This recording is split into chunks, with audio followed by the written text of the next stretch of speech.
Good evening. Welcome to South Asia Newsline. I'm Sri Lanka.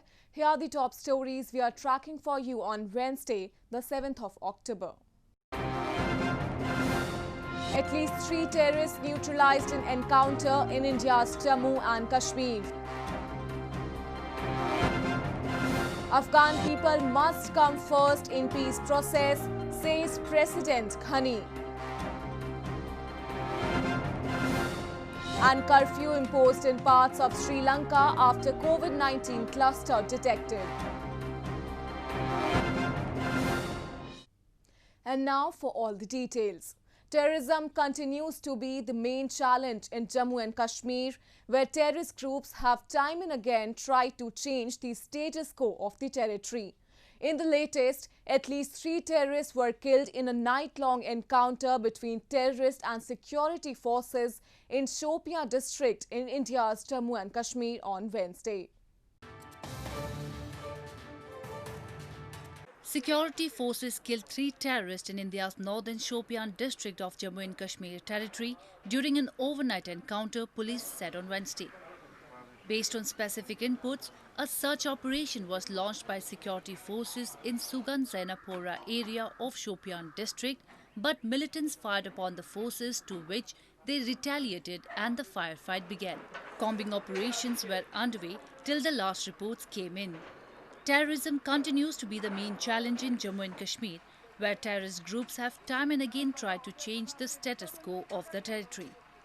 India accuses Pakistan of supporting militancy in the area, as well as training and infiltrating militants across the border to spread unrest in Kashmir Valley.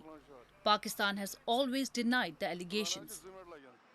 An association of Indian farmers leading railway blockade protest against the new farm laws on Wednesday turned down the central government's request for a meeting to resolve their concerns. The protesting farmers believe the laws would lead the government to stop buying their produce at guaranteed prices, leaving them at the mercy of private buyers.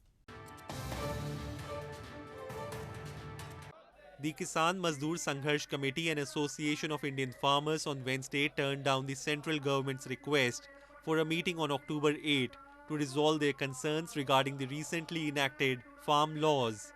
Members of the committee, which is leading railway blockade protests in northern Punjab state for the past 14 days, said they received a call and email from India's Agriculture Minister Narendra Singh Tomar for the meeting, but they believe the government is still not serious about their concerns. The government insists the new rules give farmers the option to sell their produce to private buyers, while it would still purchase it at the minimum support price.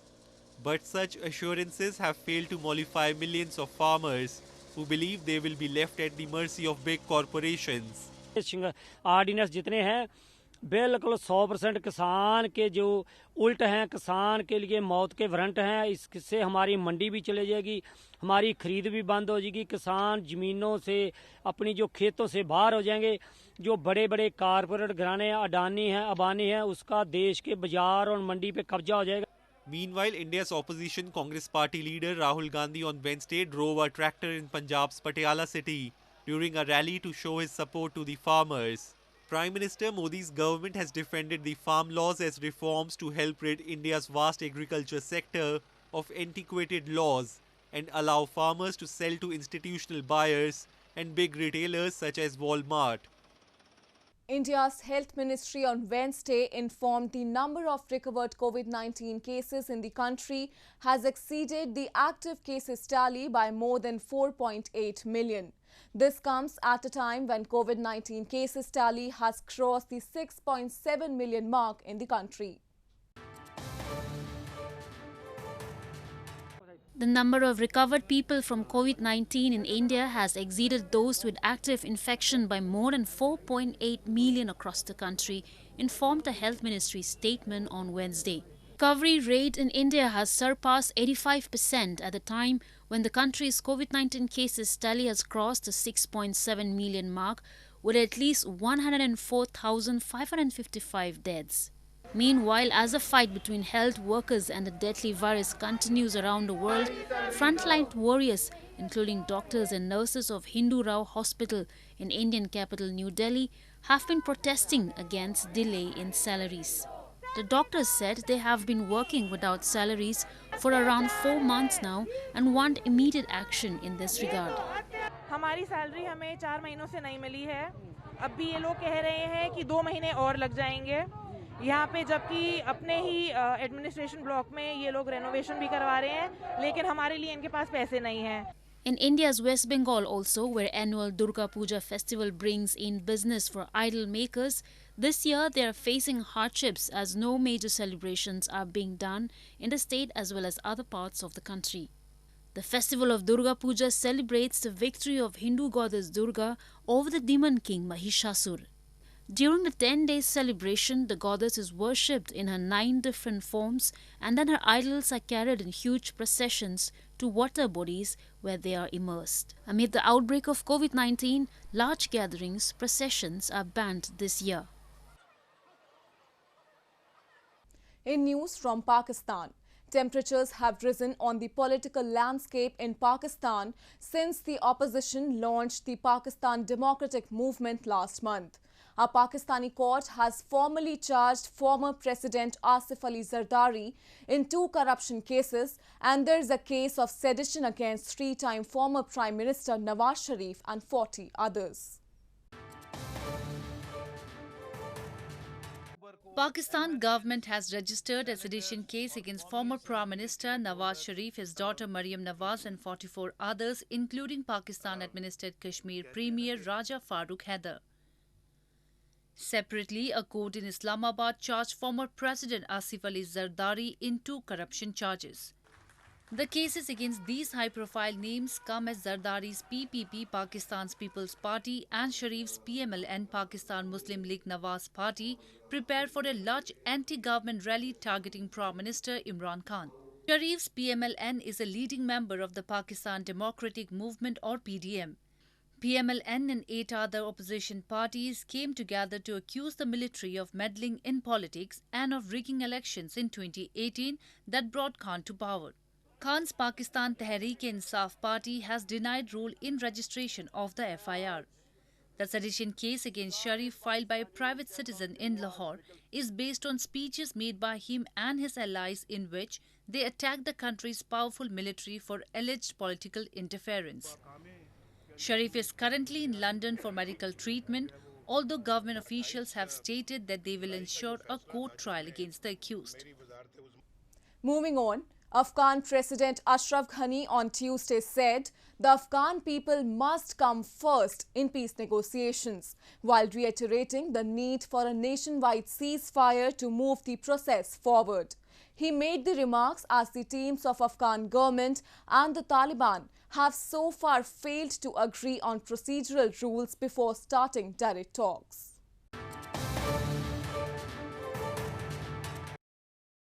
Afghan President Ashraf Ghani, during his Doha visit on Tuesday, stressed the need for inclusivity in the peace process and said the Afghan people must come first in peace, while reiterating the need for a nationwide ceasefire to move the process forward.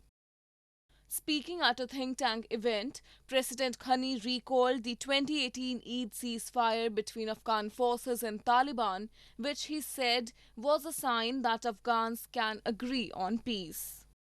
Ghani arrived in Doha on Monday as the negotiating teams of Afghan government and the Taliban have so far failed to agree on procedural rules before starting direct talks.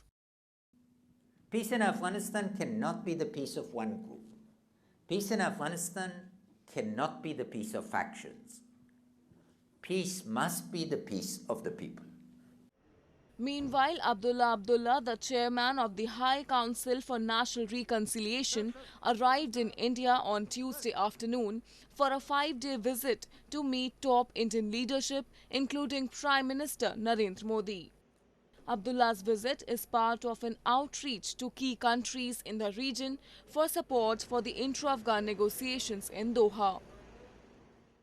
Moving on to news from Sri Lanka, Authorities in Sri Lanka imposed a fresh curfew in 17 police divisions, including 14 in the Gampaha district, with immediate effect on Wednesday to curb the fresh wave of COVID-19 virus. The island nation reported the new cluster of infection earlier this week, reporting its first community infections in 2 months.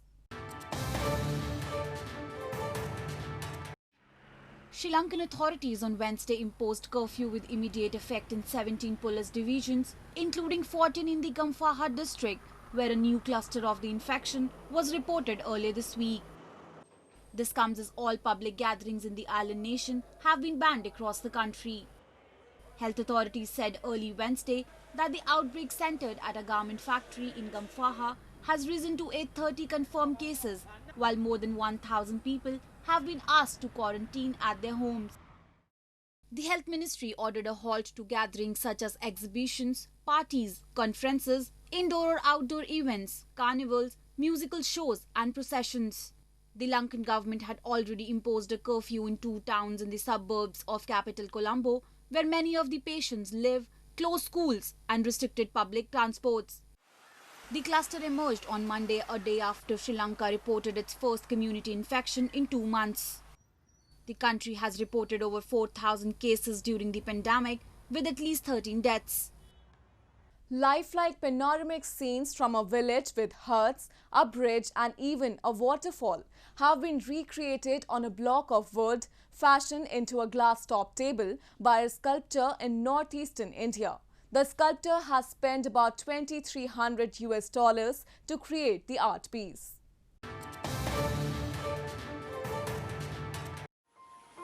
Ningwan Zingkai, a sculptor, has carved a table with a waterfall, bridge, lights and even a stream flowing into a lake under it, creating a lifelike panoramic scene of a village in India's northeastern Nagaland state. Zingkai, who makes pots and other items with clay brought from his village in Ukhrul district, said he spent over a year in completing the masterpiece, which was carved out of a block of a huge wood block at his house at Dorogojan in the outskirts of Dimapur town.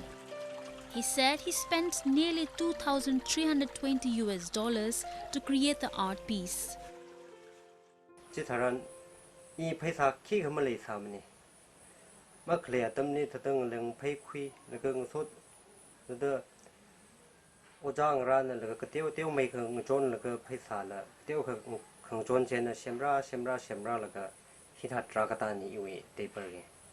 Zingkai revealed that his next project is going to be based on the theme of Christmas, and he wishes to make a landscape of Jesus and his 12 disciples. He hopes to showcase his work to the visitors who come to Nagaland. A 2-day mountain biking festival drew adrenaline junkies to India's Himalayan desert region of Ladakh this week. The event aimed to promote and diversify the scope of tourism in the Union Territory. Authorities in India's Himalayan desert region of Ladakh organized a 2-day mountain biking festival this week to promote and diversify the scope of tourism in the Union Territory. Organizers said they hoped to draw adrenaline junkies from across the world for adventure tourism in Ladakh, which is mostly dependent on local agriculture and cultural tourism. The festival invited both professional and amateur riders to participate in the event from across the country. However, only few could make it to the final round.